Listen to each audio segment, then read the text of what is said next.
채권 뭘 사야 하나. 그래서 이제 뭘 사야 될지 모르겠다는 거죠. 그러면 이제 이런 뭐 포춘텔러한테 진짜로 이제 점쟁이한테 물어볼 수 있느냐, 물어본다고 뭐 달라질 거 없는 거죠.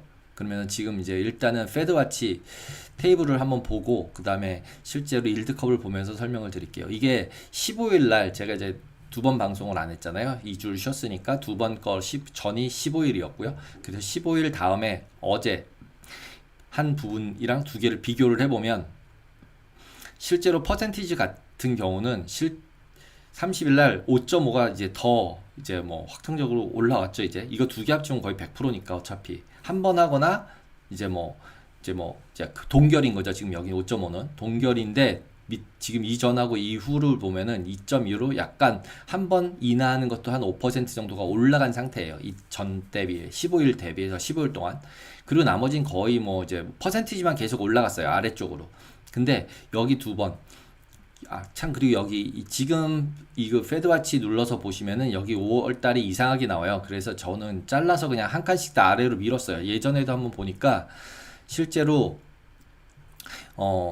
계산이 잘못됐는지 컬럼이 잘못됐는지 옆으로 한 칸씩 밀려 있더라고요. 그 다음 날 보니까 다시 제자리로 와서 일단 만들 때 밑으로 내려서 이게 위로 올라가 있는 건 퍼센티지가 말이 안 되거든요. 그래서 이렇게 돼 있을 가능성은 없어요. 가격이. 그래서 제가 수정을 그냥 했다라고 미리 말씀을 드리고요. 그래서 쭉 보시면은 9월 달에 한 번 더 인하를 하고 그때는 이제 7월에 인하하고 동결이었는데 9월 달도 인하를 또 하고 그 다음에 11월 달은 원래는 한 칸 더 아래 있었는데 더 아래고 하고 그 다음에 12월 달 올해 12월 달에 4%였는데 이제 3.75가 됐어요. 그래서 과연 이렇게 계속 내릴 수 있는 건가? 이게 옆으로 갔다고 치면 한 번도 빼지 않고 계속 내리는 거예요. 1월 다음부터는 매번 25b씩 내리는 거죠. 여기서 50이니까. 그러면은 8번 미팅 중에서 7번을 내린다고? 1월 달 빼고. 근데 이럴 만큼의 보험성 금리 인하라는 게 가능한 건가? 이런 저는 물음표가 좀 던져져요. 물론 뭐 이제, 그러니까 인플레이션율이 너무 낮아지고 실업률이 완전히 올라가고 뭐 이런 상태가 되면은, 물론 이렇게 내릴 수 있겠죠. 있는데, 그 페드 전망해 놨을 때, 물론 또 페드 전망이 뭐 맞는다, 틀린다, 뭐 물음표죠. 물론 이 페드와치도 물음표예요. 페드와치는 제가 계속 말씀드린 채권 가격에서 그냥 인플라이드 되어 있는 퍼센티지라고 보시면 된다고 계속 말씀을 드렸죠. 그래서 페드와치가 4.6, 3.6, 2.6이었어요. 그러면은 결국은 실업률 상승하고 디스인플레이션은 확실하게 뭐 되는 것 같잖아요. 지금 현재로는 인플레이션이 다시 돌아오면은 이거 완전 노답될 것 같은데 그런 상황은 아닌 것 같고, 그러면 실업률도 상승할 것 같고 이런 상태니까 뭐 어느 정도 조금씩 내리고 인플레이션 떨어지니까 그건 될 것 같은데, 그렇다고 해서 지난번에도 말씀을 드렸지만 하방 경직성은 있어 보이거든요. 그래서 이렇게까지 밀어버리는 거는 좀 이해가 잘 안 돼서 저도 개인적으로는 이렇게 될 가능성은 별로 없지 않을까? 뭐 이런 생각이 들어요. 이벤트나 침체 일어나는 게 없는데 25b씩을 한 번도 안 쉬고 계속 내린다. 저는 오히려 이벤트가 생기면 50bp 내릴 가능성이 오히려 더 많지. 실제로 지금 현재 상태로 봤을 때 막 이렇게 25b씩 꾸준하게 내릴 가능성은 그렇게 높지 않은 것 같아요. 제 생각은. 그래서 지금 페드와치에 있는 부분들, 그 다음에 현재 금리 커브들이 어떻게 변했는지를 보고 포워드 금리라는 거를 한번 얘기를 해보려고 그래요. 포워드 금리가 뭐냐면 매번 얘기 드릴 때 재투자 수익률이라는 걸 얘기를 드렸었잖아요. 그러면 이제 재투자 수익률이라는 건 뭐냐면 만기 짧은 걸 샀다가 만기가 그때 됐을 때 다시 살려고 할 때 금리가 어떻게 변했냐라는 거에 따라서 변하니까 그것들을 사람들이 고려해서 투자를 하거든요. 특히 이제 채권 매니저들은 그게 핵심이에요. 그렇게 해서 어떻게 포트폴리오를 뭐 단기 가져갈지 장기 가져갈지, 왜냐면 똑같은 돈을 갖고 똑같이 운영을 시키고 있잖아요. 모든 금융기관이. 금융기관들도 레이스 하는 거거든요. 어차피 남 벌었는데 나 못 벌면 바보 되는 거고. 예. 그렇기 때문에 그 매매하는 것들이 되게 2년짜리 살지 3년짜리 살지 이런 것들을 고민을 하거든요. 당연히. 근데 지금 곰곰이 생각을 하면 2년 채권 매수한 뒤에 3년 만기 채권을 사는 게 나은 건지, 아니면 지금 그냥 5년 만기 채권을 사는 게 나은 건지, 이거 두 가지 고려해 보는 거에 따라서 실제로 5년 뒤에 갔을 때는 수익률이 다르겠죠. 예. 그래서 이런 식의 생각들을 계속 하고 있습니다. 채권 매니저들은. 그리고 은행이나 금융기관에 있는 채권 매니저들도 당연히 이런 생각을 하고 있고요. 운용사 같은 경우는 보통은 뭐 장기채, 단기채 해가지고 기본적으로 규칙이 정해져 있어요. 듀레이션이 정해져 있어서 내가 내 건 장기로 운영하는 펀드야. 장기채를. 또는 단기로 운영하는 펀드야. 뭐 이런 식이 되니까 결국은 돈이 들어오면 그냥 그거 사니까 그렇게 중요하지 않은 것 같아요. 저는. 근데 그건 이제 개인 플로우나 마찬가지니까 거의.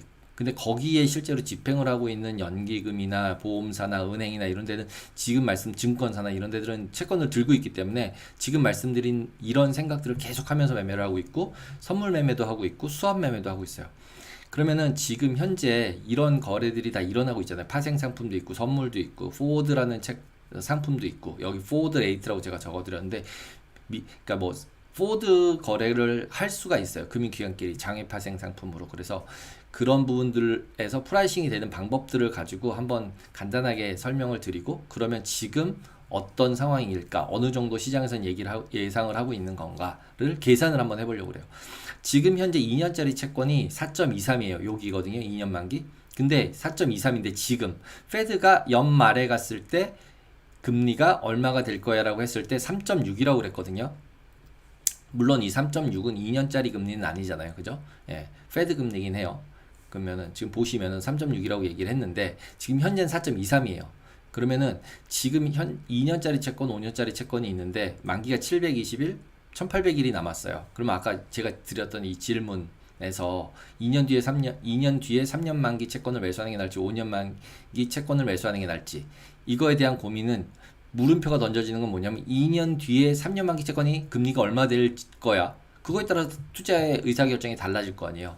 그러면은 이때 얼마가 이하로만 내려가지 않으면 지금 5년채 사는 거랑 이거 뒤에 거 하는 거랑 어떤 게 이득인지가 계산으로 나와요. 그러면 이걸 계산을 해보면 여기 1 플러스 R 이제 꺾고 T라고 적은 게 뭐냐면 뭐 곱하기 뭐 360분의 1수 이렇게 계산을 하는 거는 이제 복리가 안 들어가니까 좀 긴 거니까 그래서 이렇게 약간 복리 개념이 들어갈 수 있게 위로 올렸어요. 그래서 이걸 갖다 계산을 해보면 3.58이 나와요. 근데 되게 의아스럽지 않으세요? 2년짜리가 4.23이고 5년짜리가 지금 3.84인데 실제로 2년 뒤에 만기되고 나서 3년짜리 만기 채권을 살려고 하는 금리를 계산을 해보면 3.58이라는 게 나와요. 그러니까 3.58보다 3년 뒤에 가서 그러니까 2년 뒤에 가서 3년짜리 채권 금리가 3.58보다 높을 것 같으면은 그냥 지금 2년채 사는 게 나은 거고요. 3.58보다 낮을 것 같으면은 지금 5년채 사는 게 나은 거예요. 그 의사결정으로 2년째를 살지 5년채를 살지 결정을 하는 거예요. 근데 3.58이라는 게 지금 어디 있는 건가 하면 지금 여기 맨 끝이 3.8이에요. 3.5면 저 밑에 있어요. 페드가 3.6이라고 얘기해놨잖아요. 그러면 페드가 3.6이라고 얘기하는 거는 페드 금리니까 페드 금리가 위로 그려질지 아래로 그려질지는 모르지만 지금처럼 이렇게 계속 인버트 돼 있는 상태가 될 수도 있는 거죠. 뭐 이런 경우 별로 없지만 지금 벌써 1년 넘었기 때문에 또 1년 동안 이렇게 이 커브가 계속 유지가 될 거다라는 부분에 대해서는 뭐 아무도 모르지만 저는 1년 정도 버티면 굉장히 플랫하게 돼 있지 않을까 이런 생각이 들어요. 얘네가 올라오든 얘네가 내려가든. 그러니까 이제 얘네들이 오르락 내리락 하는 거에 있어서 실제로 100bp 정도 내려간다고 치면은 4.5니까 이 정도에 내려와 있어야 되거든요. 페드 금리가 여기 밑에. 그러면은 지금 이 4.5 수준에 내려온다고 쳐도 4번 인하인데 아까 앞에서 얘기한 7번 인하를 한다고 가정을 하면 얘네들보다 밑에 3.75니까 이거 밑으로 가서 여기 밑에 있어요. 바닥에 있어야 되는 거죠. 그러면 여기서부터 이렇게 연결된다고 치면은 장기금리 같은 경우는 어버드 슬로핑이 되겠죠. 그러니까 지금 실제로 자꾸 제가 장기채 부분에서는 부담스럽다고 계속 말씀을 드렸던 이유가 얘가 내려왔는데 얘가 위로 같이 내려갈 때 룸이 별로 없다는 거예요. 이미 많이 들어가 있어서. 근데 그거에 대한 가격 반영이 지금 말씀드린 이런 거예요. 그러니까 2년 뒤에 가서 3년짜리 채권 사려고 하는데 그러면 5년짜리 채권하고 두 개 비교해 보면 3.58이면 이거 밑에가 있잖아요.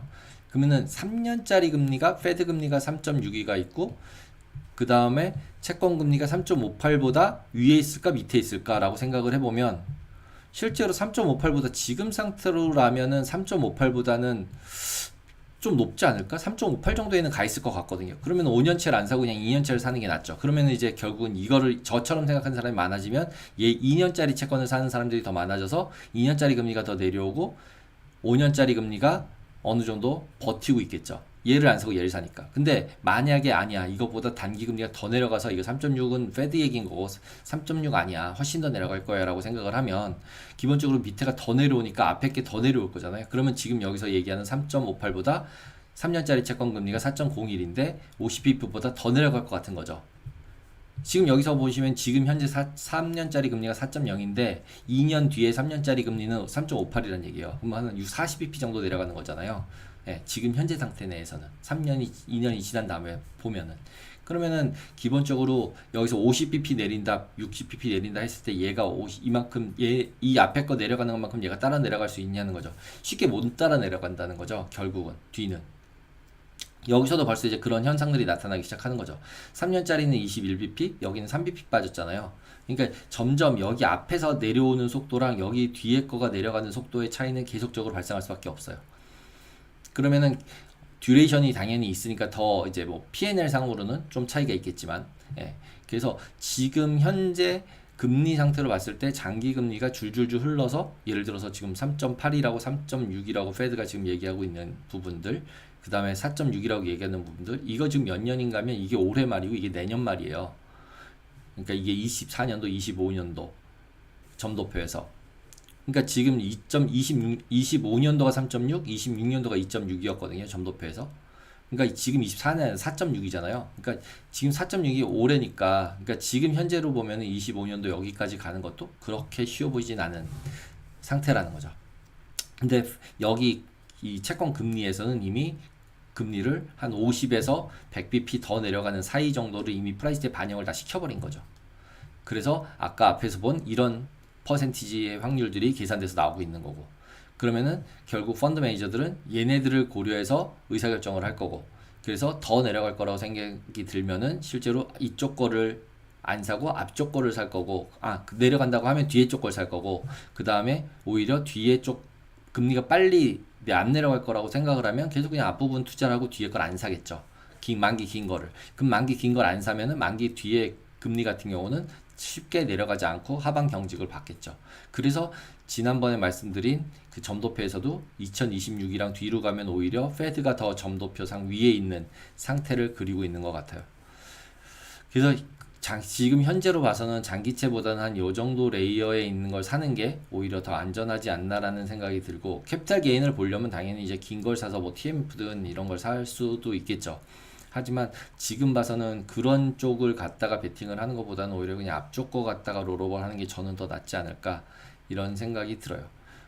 그러니까 지금 제가 가정하는 건 침체나 이런 것들이 쉽게 나오진 않을 것 같아 라는 가정을 지금 한 거죠. 지금 채권 시장에선 침체가 올 거야 라고 가정을 한 거고, 그래서 커브를 보시면은 장당기 금리차도 나름 10년, 2년짜리 같은 경우는 뭐 조금씩 계속 줄어들고 있어서 이제 35bp, 그래서 이제는 거의 이제 0 가까이 좀 있으면 넘어갈 가능성도 있겠죠. 여기서부터 이 추세로 계속 올라가면. 그래서 이제 이게 올라간다는 얘기는 뭐냐면 10년짜리 금리는 올라가고 2년짜리 금리는 내려간다는 거니까, 이 커브상에서 10년짜리는 제자리에 있고 얘가 내려오든지 아니면 얘가 올라가는 속도가 이렇게 줄어들면서 계속 바뀐다는 얘기잖아요. 그래서 이런 부분들을 계산해 볼 수 있다. 이 식으로 그냥 여기 계산 두 개 곱하고 곱하기 빼기만 하면 계산식으로 만들 수 있거든요. 그래서 이런 것들을 이 뒤에 가서 이 뒤까지 뭐 3년 뒤에 10년짜리, 뭐 3년, 5년 뒤에 20년짜리, 10년짜리 이런 것들 다 이자율 커브에서는 계산을 다 할 수가 있어요. 그래서 그것보다 높을지 낮을지에 따라서 준비를 하고 있어야 될 것 같아요. 그래서 결국 금리에 대한 예측을 통해서 결국 TLT든 TMF든 해야 한다라고 보시면 될 것 같습니다. 커브도 지금 이렇게 올라가서 지금 시장에서 예상했던 대로 장당기 금리차 역전이 해소가 되면은 조금 있다가 침체가 오더라, 뭐 이런 것들에 대한 얘기를 계속 하는 분들도 있죠 지금. 그래서 분명히 이제 커브가 고점 5.5 찍은 거는 다 서로 동의는 다 한 것 같으니까, 그러면 이제 그 다음부터는 채권 매니저들도 레이스를 해야 되니까 결국은 지금 말씀드린 이런 커브 플레이들을 통해서 예측을 하면서 이 커브들이 계속 바뀌어 나가겠죠.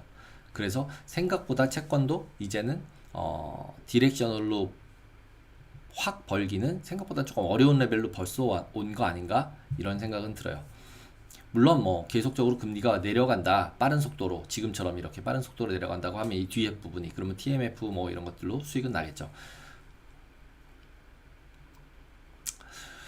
그렇게 해서 이자율 부분은 쭉 한번 커브 가지고 얘기를 해봤고요. 그래서 오늘은 이런 포워드 레이트를 계산할 수 있다. 3년 뒤에 3년짜리 채권 금리는 얼마가 시장에서 내포되어 있는 거야? 이런 것들을 다 계산할 수 있습니다. 그래서 그때 금리와 지금 금리랑 차이가 얼마 정도 되니까 이 정도 금리가 빠지는 걸 예상하고 있는 거네 라고 생각해 볼 수 있습니다. 그게 이름이 포워드 레이트예요.